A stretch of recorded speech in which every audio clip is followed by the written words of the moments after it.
पहले वक्त में लोग उर्दू को फौकियत देते थे, उसके बाद ही अंग्रेज़ी की तरफ रुख करते थे। आज का दौर बिल्कुल बदल गया है, नए दौर में लोग नए तरीके से सोचते हैं। हालांकि हम लोगों के वक्त में उर्दू को बहुत अहमियत हासिल थी। लोग उर्दू ही में पढ़ना लिखना और हिसाब किताब करना और जो कुछ भी ज़रूरत होती थी वो सब उर्दू ही का सहारा लेके करते थे, आज के दौर की तरह नहीं। फरोग़ अदब लाइब्रेरी मोहम्मदपुर 1959 में मास्टर ज़करिया साहब के हाथों इफ्तिताह हुआ।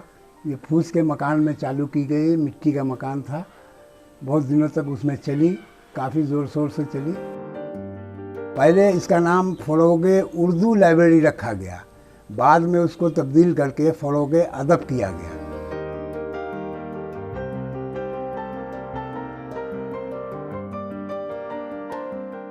मास्टर ज़करिया साहब का तारुफ करा दूं, उस ज़माने में बीए किए हुए थे।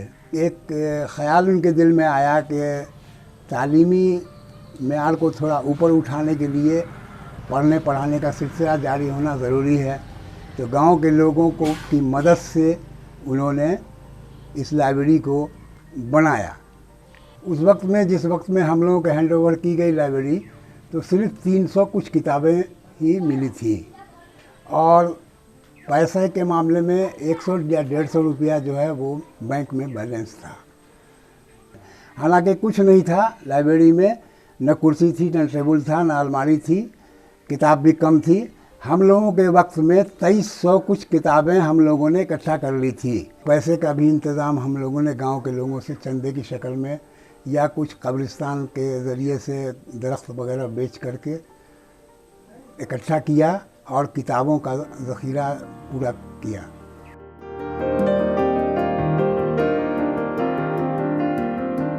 इस लाइब्रेरी में 11 मैनेजिंग कमेटी के मेंबर थे। उसमें एक जो थे बहुत फ़ाल मेंबर थे, महावीर साव, जो इसी गांव के हैं।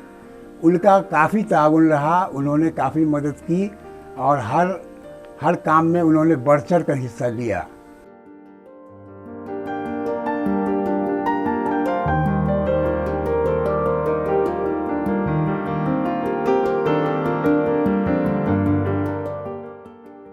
ये सिलसिला बहुत दिनों तक, लगभग 2008 तक चलता रहा, बहुत बेहतरीन तरीके से।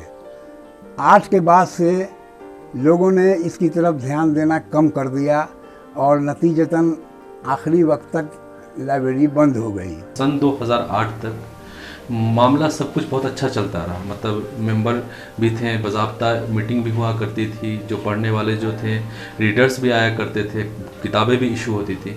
लेकिन सन 2008 के बाद धीरे धीरे हम मतलब लोगों के अंदर से जो है, आने वाली जो नई नस्लें थी उनके अंदर से जो है वो ज़ौक़ और शौक़ जो है अपनी उर्दू विरासत के लिए जो है वो ख़त्म होता चला गया।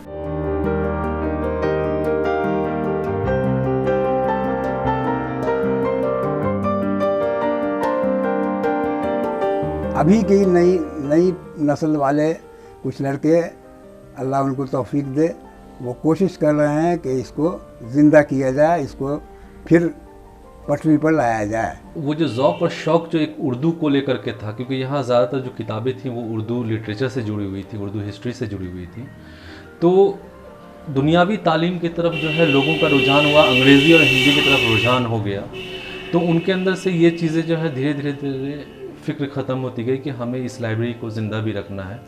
तो हम लोगों ने सोचा कि इसके ज़राए से, क्योंकि लाइब्रेरी एक बेहतर इदारा है स्कूल और कॉलेज के बाद, जहाँ से जो है बेहतर से बेहतर तहज़ीब हम लोग दे सकते हैं, बच्चों के अंदर, नई नस्लों के अंदर तहज़ीब का मामला आ सकता है। तो इस चीज़ की फ़िक्र के साथ कि हम लोग यहाँ से, और जो एजुकेशन सिस्टम है आज का, जहाँ धीरे धीरे एजुकेशन सिस्टम में जो क्वालिटी ऑफ एजुकेशन है वो कम होता जा रहा है, तो उस चीज़ को लेकर के भी एक फ़िक्र हुई कि हम लोग यहाँ से जो है उन बच्चों के लिए, ख़ास तौर से जो बच्चे 9-10 पास आउट करने के बाद आगे उनको क्या तालीम लेनी चाहिए, कहाँ किस तरीके से किस यूनिवर्सिटीज़ को चूज़ करना चाहिए, ताकि उनका कैरियर आने वाले वक्त में अच्छा हो सके और वो सोसाइटी के लिए जो है वो फ़ायदा पहुँचा सके।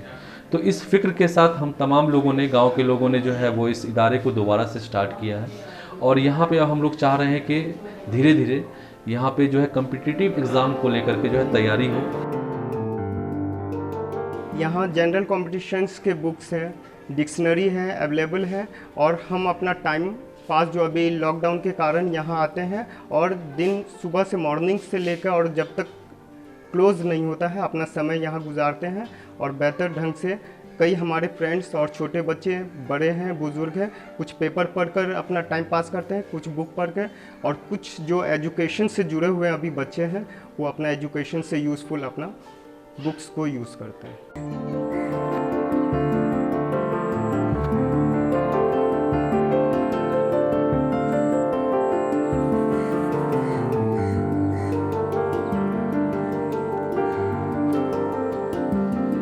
यानी उर्दू को एक मामूली समझ करके झटका दे रहे हैं, इसलिए हम पीछे जा रहे हैं। हम अपनी ज़बान से जो दूर हो जाएगा वो हर चीज़ में दूर हो जाएगा, किसी कौम में और किसी भी कंपटीशन में अगर हमारी ज़बान उर्दू सही हो जाए तो इंशाअल्लाह हर ज़बान को हम बड़ी आसानी के साथ, इसलिए कि मादरी ज़बान को हासिल किए बगैर किसी दूसरी ज़बान का हासिल करना ये जो है गैर दानिशमंदाना